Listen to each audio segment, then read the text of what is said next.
Next type discuss करते हैं फिर रिफ्लेक्सिव रिलेशन। इसके पहले हम लोग वाइड रिलेशन, इम्पटी रिलेशन जिसे हम कहते हैं, यूनिवर्सल रिलेशन, ये रिलेशंस पढ़ चुके थे हम लोग। अब जो है डिस्कस करेंगे रिफ्लेक्सिव रिलेशन। तो रिफ्लेक्सिव मीन्स एक तरीके से ले सकते हैं रिफ्लेक्शन। तो रिफ्लेक्शन में क्या होता है, जो ऑब्जेक्ट होती है उसकी इमेज बिल्कुल हूबहू ऑब्जेक्ट की तरह बनती है। तो यहां भी कुछ वही तरीका है कि अगर एक एलिमेंट अपने आप से ही रिलेटेड होता है, किसी ना किसी रिलेशन से अपने आप से रिलेटेड होता है, जैसे कि एक प्लेन में बहुत सारी पैरेलल लाइंस हैं, तो अगर एक पैरेलल लाइन की बात करेंगे तो वो पैरेलल लाइन अपने आप के पैरेलल होगा। वो पैरेलल लाइन अपने आप के परपेंडिकुलर नहीं होगा, अपने आप के क्या होगा, पैरेलल होगा। अगर ट्रायंगल की बात करते हैं सिमिलरिटी में कॉन्ग्रुएंट की बात करते हैं, तो एक कॉन्ग्रुएंट ट्रायंगल अपने आप के कॉन्ग्रुएंट होगा।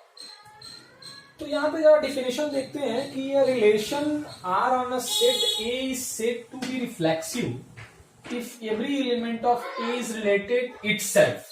डेफिनेशन में सीधा लिखा हुआ है कि अगर कोई एलिमेंट है वो अपने आप से रिलेटेड है तो उस टाइप के रिलेशन को हम लोग रिफ्लेक्सिव रिलेशन बोलते हैं। जैसे डिनोट कैसे करते हैं, R is reflexive, that is A element of R for R is element of R, और we can say A related to A itself. ए क्या है, ए से ही रिलेटेड है। तो इस टाइप के रिलेशन को रिफ्लेक्सिव रिलेशन बोलते हैं। थोड़ा समझते हैं इसको डिटेल। अगर कोई हमारे पास एक सेट है ए जिसमें एलिमेंट है ए बी और सी, तो इसका मैंने जब ए क्रॉस ए बनाया, जरा ध्यान देना, इस सारे रिलेशन जो हम लोग पढ़ रहे हैं, डिस्कस टाइप कर रहे हैं, वो relation of set A to set A ही है। मतलब दो सेट नहीं है, इसमें एक ही सेट का उसी सेट से कार्टेशियन प्रोडक्ट किया गया है। तो जो रिलेशन बन के आए हैं वही सब डिस्कस हम पहले भी किए हैं और यहाँ भी कर रहे हैं। मैंने इसके लिए जरा सा एक आपको जो प्रोडक्ट बनाया हुआ है, इसके लिए मैंने एक मैट्रिक्स टाइप बनाया हुआ है यहाँ पे, एबीसी और एबीसी। ए का ए प्रोडक्ट हुआ ए बी का ए से बी का हुआ ए बी, ए से सी का हुआ ए सी, ऐसे बी का बी से हुआ, ठीक है, और ए का बी से हुआ, बी का बी से हुआ, सी का बी से हुआ, ठीक है। उसके बाद फिर आपका ए का सी से हुआ, बी का सी से हुआ, सी का सी से हुआ, इस लिखा हुआ। तो यहाँ पे ध्यान देंगे इसके जो एलिमेंट डायगोनल एलिमेंट जो है उसी को हम लोग क्या बोलेंगे, रिफ्लेक्सिव। ध्यान दीजिएगा, ए से रिलेटेड है, बी से रिलेटेड है, सी से रिलेटेड है, मतलब इटसेल्फ से रिलेटेड है। तो एक रिलेशन ऐसा हम लोग जरा देते हैं, सपोज दैट आप लोग एग्जांपल में लेते हैं। एग्जांपल में रिलेशन है सपोज दैट 2x + 3x = क्या, 5x, ठीक है। तो यहाँ पे जो लेफ्ट हैंड साइड में x की वैल्यू होगी वही राइट हैंड साइड में x की वैल्यू होगी, मतलब x की वैल्यू दोनों सेम होगी, मतलब ये x की जो वैल्यूज होंगी दोनों तरफ सेम होंगी, मतलब वही सेम रिलेशन है। मीन्स जो एलिमेंट्स हम यहाँ पे इनपुट कर रहे हैं वही हमें क्या मिल रहा है, आउटपुट पे मिल रहा है। तो इस टाइप का रिलेशन क्या है, रिफ्लेक्सिव रिलेशन, ठीक है। जैसे एक एग्जांपल से और लेते हैं हम लोग।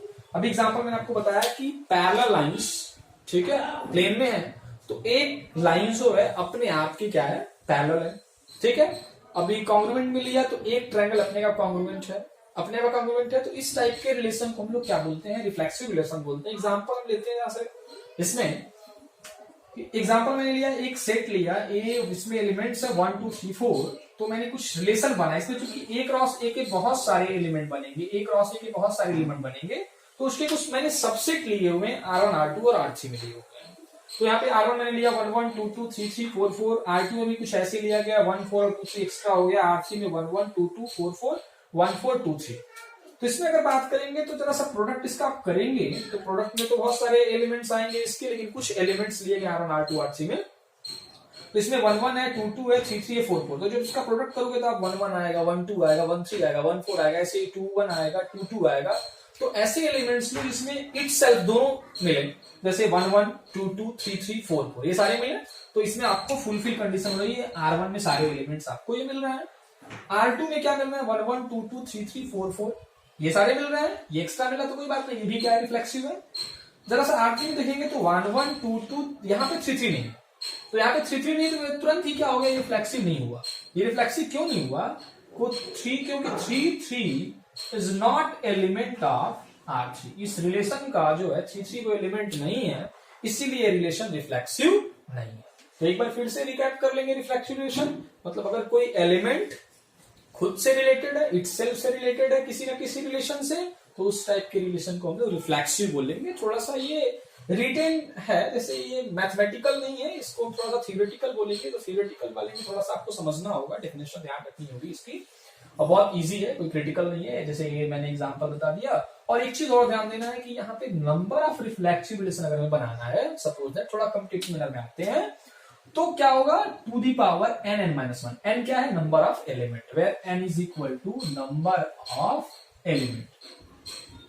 जैसे कि इसमें अगर 3 एलिमेंट्स हैं तो यहाँ पे n के प्लेस पे क्या पुटअप कर लेंगे, 3 पुटअप कर लेंगे, तो इतने रिलेशन हम बना सकते हैं, नंबर ऑफ रिफ्लेक्सिव रिलेशन। हाँ, एक चीज और ध्यान देना है कि रिफ्लेक्सिव होगा तो एंटी रिफ्लेक्सिव भी होगा, एंटी रिफ्लेक्सिव भी होगा। एंटी रिफ्लेक्सिव को हम क्या बोलेंगे, एंटी रिफ्लेक्सिव मींस क्या होगा, जस्ट इसी का अपोजिट। एंटी रिफ्लेक्सिव में क्या होगा, जस्ट इसी का अपोजिट होगा। तो जस्ट इसी के अपोजिट में हम लोग क्या करेंगे, एलिमेंट्स रिलेटेड नहीं होंगे, means A not related to A से रिलेटेड नहीं होगा, तो हम लोग क्या बोलेंगे उसको, एंटी रिफ्लेक्सिव। ठीक है।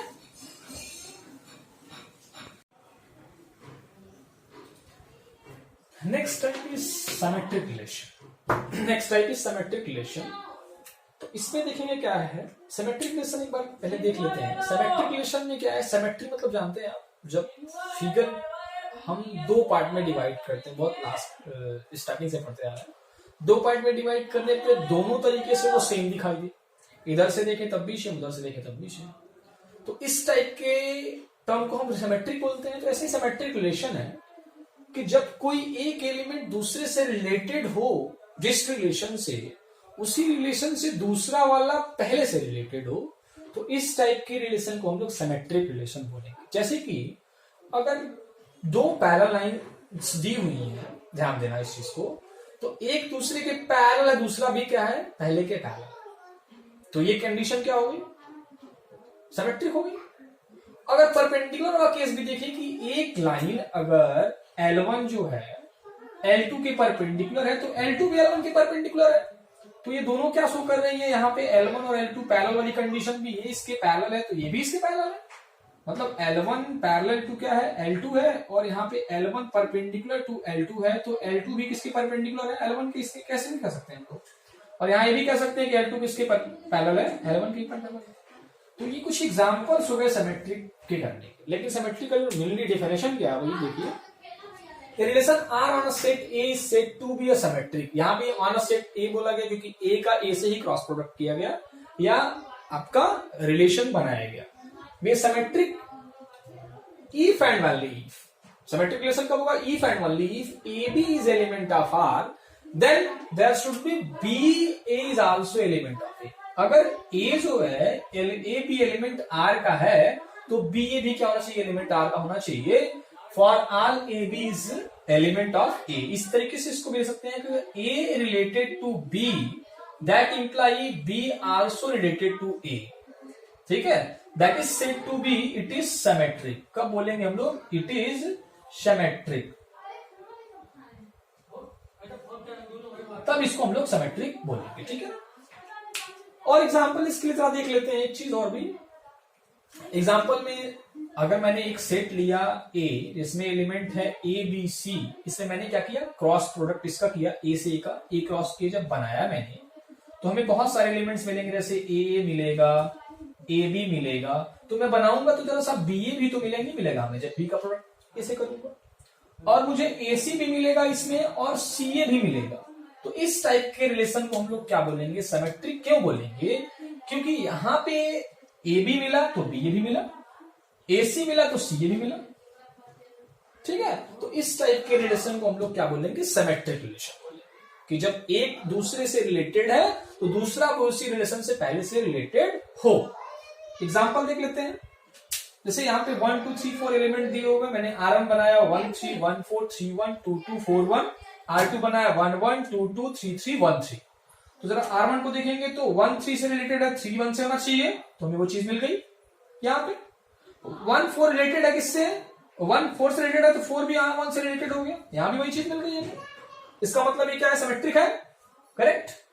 और सेकंड बात करेंगे तो 1 1 2 2 3 3 1 3 कोई नहीं मिला। अगर 1 3 से 3 1 से नहीं मिला, मेरे रिलेटेड नहीं मिला, तो इसका मतलब ये रिलेशन आपका सिमेट्रिक नहीं है, क्योंकि यहां पे अगर 1 3 एलिमेंट है R2 का, तो 3 1 is not element of R2, therefore it is not symmetric, it is not symmetric, ये सिमेट्रिक नहीं है, क्योंकि यहां पे जो है 3 1 रिलेटेड नहीं है R2 का। ठीक है, तो एक बार फिर से देख लेंगे। अगर कोई एलिमेंट अपने आप से रिलेटेड नहीं, दूसरे एलिमेंट से रिलेटेड है, इस रिलेशन से, वही रिलेशन दूसरा एलिमेंट का रिलेशन पहले से होगा, तो उस टाइप के रिलेशन को हम लोग क्या बोलेंगे? सिमेट्रिक रिलेशन बोलेंगे। बहुत सारे एग्जांपल इससे बेस्ड हो सकते हैं। ठीक है,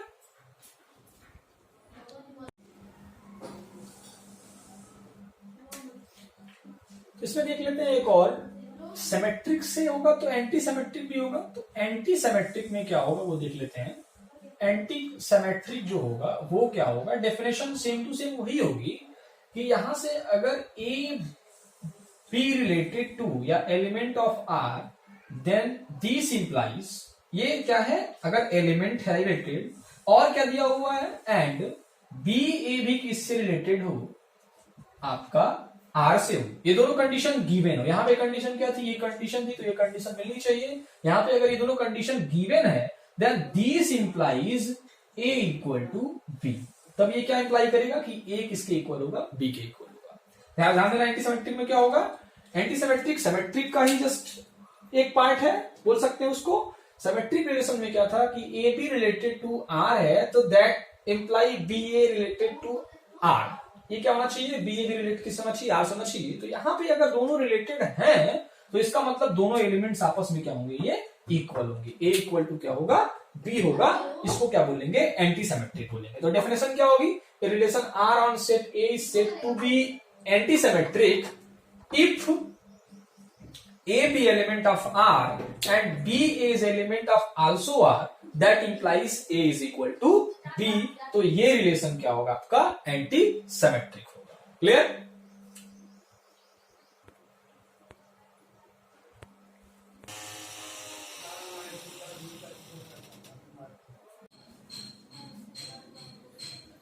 देन नेक्स्ट रिलेशन जो है वो ट्रांजिस्टिव रिलेशन है। ट्रांजिस्टिव रिलेशन में क्या देखेंगे? इसके पहले रिफ्लेक्सिव और सिमेट्रिक देख चुके हैं हम लोग। तो ट्रांजिस्टिव रिलेशन में क्या होगा कि अगर एक एलिमेंट दूसरे से रिलेटेड है और दूसरा तीसरे से रिलेटेड है, तो पहला वाला भी तीसरे से क्या होगा? रिलेटेड होगा।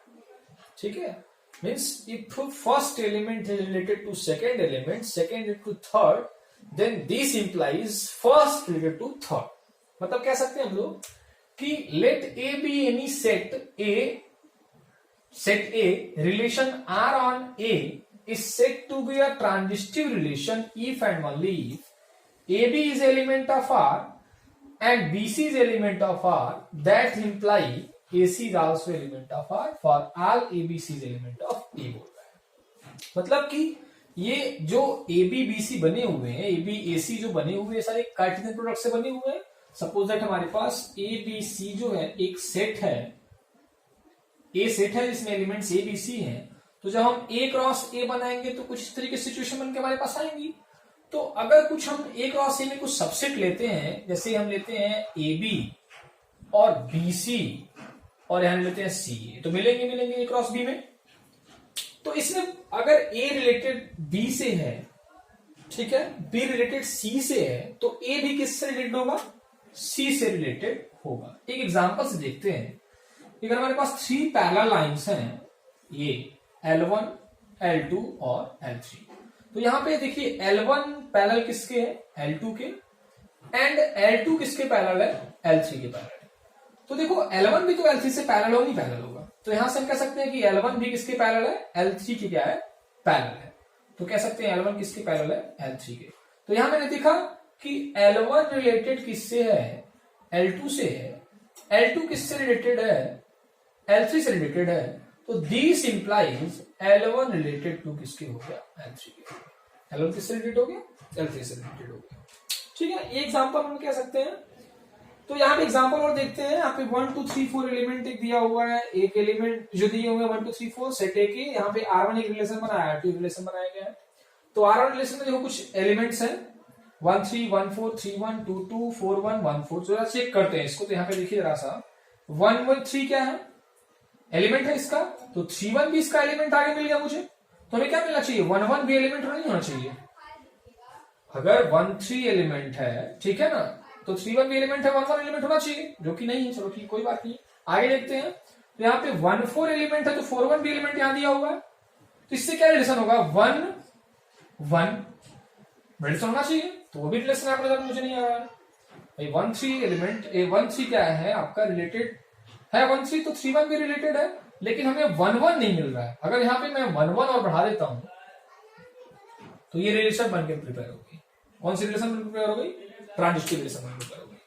1 3 रिलेटेड किससे है, 1 3 3 1, ठीक है। तो 1 1 भी होना चाहिए, क्योंकि फर्स्ट सेकेंड, फिर सेकेंड के बाद थर्ड, तो फर्स्ट और थर्ड होना चाहिए, तो 1 1 है। ऐसे 1 4 का देखते हैं, तो 1 4 से रिलेटेड है, 4 1 से रिलेटेड है, तो 1 1 रिलेटेड होना चाहिए, ये भी फॉलो कर रहे हैं। जरा देख लेते हैं यहाँ पे। तो यहाँ पे देखते हैं 1 1 2 2 3 3। तो यहाँ जरा देखिए कि 1 1, ठीक है, ये यहाँ पे 1 3 रिलेटेड है किससे, 3 1 से, तो 1 1 भी होना चाहिए रिलेटेड भाई। 1 3 है तो 3 1 भी है, सिमेट्रिक भी है, लेकिन ट्रांजिस्टिव देखना है तो 1 1 भी होना चाहिए, तो 1 1 यहाँ पे दिया हुआ है। तो ये रिलेशन भी कौन सा हो गया, ट्रांजिस्टिव रिलेशन हो गया। तो ट्रांजिस्टिव रिलेशन में यही कहना है कि अगर एक एलिमेंट दूसरे से रिलेटेड है, दूसरा वाला तीसरे से रिलेटेड है, मतलब क्या कह सकते हैं, A related to B, then and कह सकते हैं बी रिलेटेड टू सी, तो that imply A also related to C. A किससे रिलेटेड होगा, सी से रिलेटेड होगा, ठीक है ना। Is for every A B C is element of A. ये ए बी सी किसके एलिमेंट है, ए के एलिमेंट, ये कह सकते हैं, ठीक है। तो ये कौन सा रिलेशन है, ट्रांजिस्टिव रिलेशन है। ट्रांजिस्टिव रिलेशन का एग्जांपल आपने देखा इस तरीके से, L1 L2 L3 से देखा, और सारे एग्जांपल इसको डिस्कस करेंगे, ठीक है। इसके बाद देखते हैं हम लोग इक्विवेलेंस रिलेशन। इक्विवेलेंस रिलेशन क्या होता है उसको देखते हैं जरा सा। अगर कोई रिलेशन सिमेट्रिक, रिफ्लेक्सिव, ट्रांजिस्टिव तीनों होता है, रिफ्लेक्सिव, सिमेट्रिक, ट्रांजिस्टिव तीनों फॉलो करता है, तो उस टाइप के रिलेशन को हम लोग इक्विवेलेंस रिलेशन बोलेंगे। जैसे a relation is said to be equivalence if it is reflexive, symmetric as well as transitive। तीन होना चाहिए, जैसा कि reflexive, a related to a related to a, for every a is element of a related to b, that imply b related to a, for every a b is element of a। and transitive में क्या होगा कि a related to b and b related to c, that implies A C related to C, ठीक है, ये कह सकते हैं। For every A B C is element of क्या हो जाएगा, ए, ठीक है। तो रिफ्लेक्सिव, सिमेट्रिक और ट्रांजिस्टिव तीनों कंडीशन फुलफिल करने वाले रिलेशंस को हम लोग इक्विवेलेंस रिलेशन बोलते हैं। जैसा एग्जांपल देख लेते हैं, बहुत यहाँ पे एनसीईआरटी का एग्जांपल है ये, कि जितने भी प्लेन में लाई करने वाले कॉन्ग्रुएंस ट्रायंगल होते हैं वो क्या होते हैं, इक्विवेलेंस रिलेशन।